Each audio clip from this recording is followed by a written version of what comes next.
What makes my program to give up sugar different than other nutrition programs is the mindfulness aspect. And let me teach you a little mindfulness exercise right now so you kind of get the sense of what I'm talking about. Right now, wherever you're sitting, go ahead and sit up straight. Put your feet on the ground. Feel the floor on the ground. Roll your shoulders back. Chin down a little. And kind of feel like maybe a string is pulling your head up.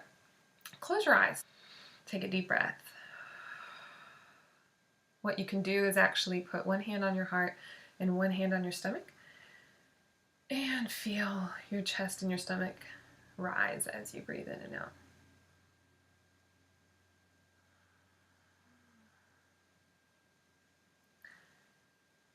Now, just check in with the way that your body feels.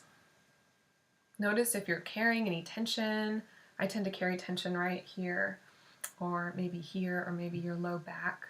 Okay, or maybe your hands. I tend to get kind of a lot of tension here from texting all the time. And just feel in your body where you are feeling any physical sensation.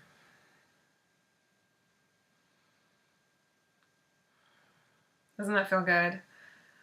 So this is the kind of approach that the Give Up Sugar for Good program uses. This kind of slowing down and checking in with how we feel. How do we feel in the body? How does my digestion feel today?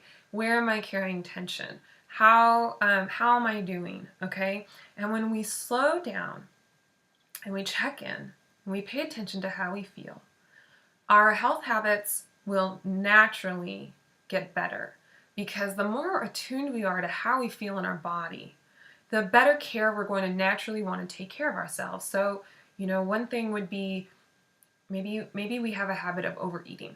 Okay, maybe we eat too much at each meal. But now we've signed up for Give Up Sugar for Good. We've been practicing checking in with our body and how we feel. We've been following the exercises, and we sit down for dinner and we eat, and we notice we feel full. Okay, and we stop eating. I feel full. I feel it in my body. Okay. And it's going to be a gradual process, actually. I mean, surprisingly, even though that sounds so intuitive, most of us are not doing it. We're rushing to the next thing, or we have these preconceived notions about 3 square meals a day. I have to have this many meals, or I have to finish my plate. We have a lot of these ideas that are keeping us from just following the natural wisdom of our bodies. And so the Give Up Sugar for Good program is about slowing down, being mindful, checking in with how we feel, getting more in touch, and especially we focus on getting to know the things that have kept us outside of our body. Okay, so there's a lot of science on trauma, and trauma could be something like a car accident or a dog bite. It could be deeper too. It could be child abuse. Or even just a stressful home. Maybe your parents got divorced. Maybe you lost a parent when you were young. Maybe you lost a parent when you were an adult. There's lots of different things that can cause your body to go into a fight or flight mode, or heightened stress awareness, heightened stress mode in your body, okay? And what most of us do is we just keep that stress stored in the body. We carry it around with us, okay? And often something will be so stressful, especially in childhood, we will just decide not to inhabit the body anymore, and we'll just kind of maybe be out here or in here. I used to call myself, like in my early 20s, a floating head. So I was reading lots of books, and I was very smart and studying a lot, but I was just here in my head, and if you saw, pictures of me, I wasn't really connected to my body.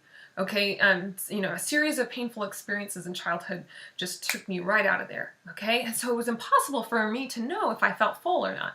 And so, and I was constantly trying to fill up this feeling of emptiness, and not being able to ever fill it up with enough food or alcohol or even exercise. So there's a lot of different stuff here in terms of getting ourselves back in our bodies, back to what it feels like. What does it feel like to be full? What is that emptiness feeling? How do we really fill it up? There is a way. We will go over it, okay? And a lot of great research and science has been done. I've read a lot of it. I'm going to be passing those tools on to you. And so this really is healing from, the inside out. And sometimes some of the stuff is going to be painful. However, the majority of the participants in Give Up Sugar for Good have said that, the stuff that's come up for them that they needed to heal has been manageable. Okay. And if anything that comes up that's a little intense, then I go over, how to find a good therapist or how to find a good coach to work on some of these bigger issues. And some people do end up working with me one-on-one to work through some of the more painful stuff. But everyone has said it's been manageable, and this is the long-term solution for giving up sugar, where we actually address our emotional needs. Why are we eating for reasons other than hunger? Am I eating because I'm bored? Am I eating because I feel disappointed, embarrassed? And there's all of these things that go into our emotional health, and oftentimes what we do instead is we just eat instead of taking care of our emotional needs. Give Up Sugar for Good gives you the tools for mindfulness, emotional health, and trauma healing that helps make giving up sugar effortless.